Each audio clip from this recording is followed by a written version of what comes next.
का हो बढ़िया ना मजा ना।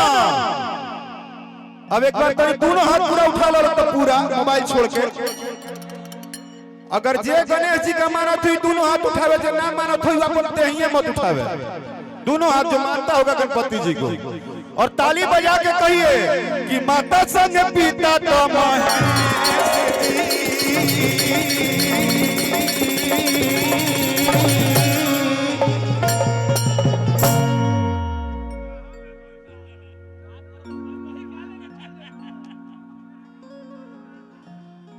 बाबा गाड़ी केहू के होखे क्लच ब्रेक अपन रहे के चाहिए।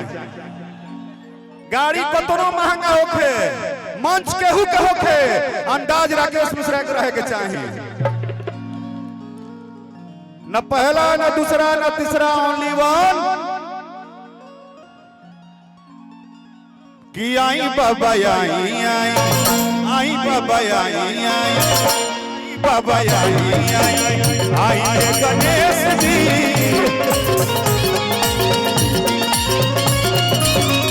आई बाबा आई आई गणेश जी। आई बाबा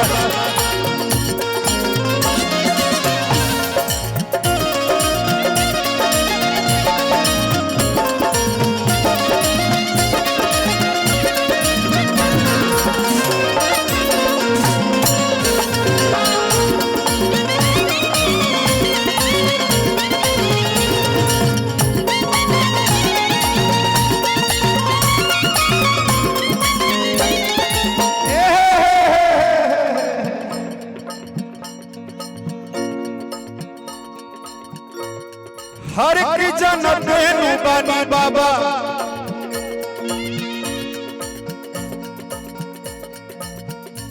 कतनो दुनिया वेस्टर्न हो जाए हई मजा ना मिली कि नाट वाला। ये सांस है संगीत के। कि जन्नत में बानी बाबा हमरो लाचारी अब हम रोब जाई।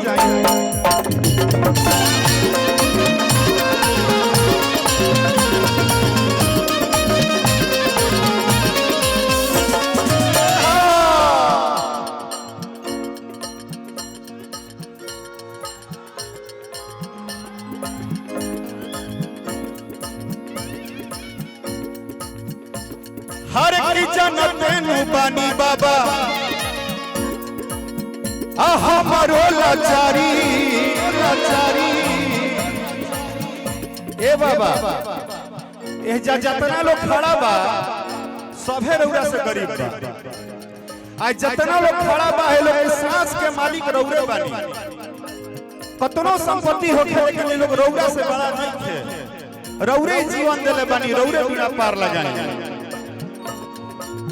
जन्नत नु बानी बाबा हमरो लाचारी अब हमरो वे जाई एकर दुआरी।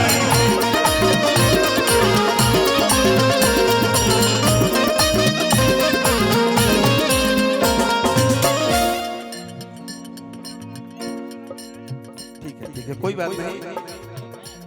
10 टकिया मत देखो हई करेजा देखो जोना में इतना मोहब्बत बा। रुपया क्या करी हई चेहरा के श्रृंगार देखो जो अपना प्यार देवे खातिर है जाइल बा। का करब सोना चांदी हीरा मोती राजा जी। का करब सोना चांदी हीरा मोती राजा जी। रउरा चेहरे के श्रृंगार हमर प्यार लागेला। जब एक बार रउरा हंस देतानी तो उहे हमरा जिंदगी के दरबार लागेला। भैया भैया धोन बात ज्यादा ना ज्यादा ना का करब हो गई। आशीर्वाद कर दिया भैया भैया। एक तो आपको बहुत बहुत आभार कि आप हमारे पूरे जिला में एक ऐसे एंकर हैं जो अपने घर से निकल के अपने गांव से निकल के आज पूरे हिंदुस्तान में अपना नाम कर रहे हैं। आप खूब आगे बढ़िए मेरे भाई। जन्नत नु बानी बाबा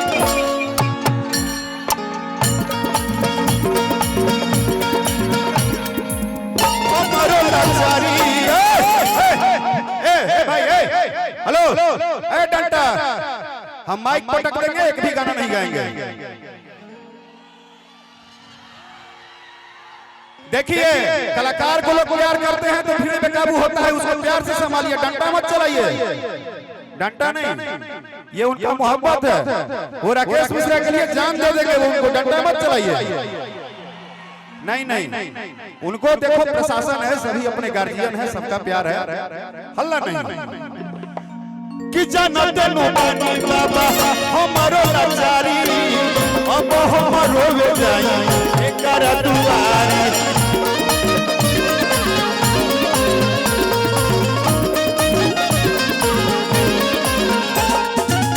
अंतिम लाइन बा कि कुछ ना विशेष जानी अरौरे के हम मानी,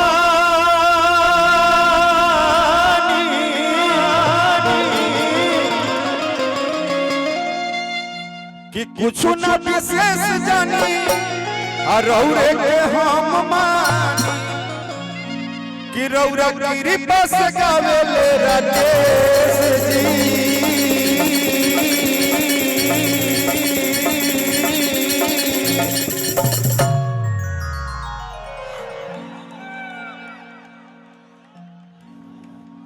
और अंतिम लाइन है, ये अंतिम पद मैं गा रहा हूं तो इसमें हमारी फोटो खींचने की जरूरत नहीं है, लेकिन अवधेश भैया को पता है कि गणपति जी का पूजा क्या होता है मुंबई में हम लोग के लिए। मेरा फोटो अभी मत खींचिए, वीडियो मत बनाइए, लेकिन अंतिम लाइन पे अगर आप वर्दी भी पहने हैं तो आपसे भी कहता हूं कि बस दो हाथ उठा के ना एक बार ताली दी से बजाइए कि हे गणेश जी हमारा सारा दुख दूर हो जाए। हाथ दोनों उठा के, पूरा उठा के, और अंतिम लाइन कहते आइए कि आई बाबा आई आई आई बाबा आई आई आई गणेश जी आई बाबा आई आई आई गणेश जी।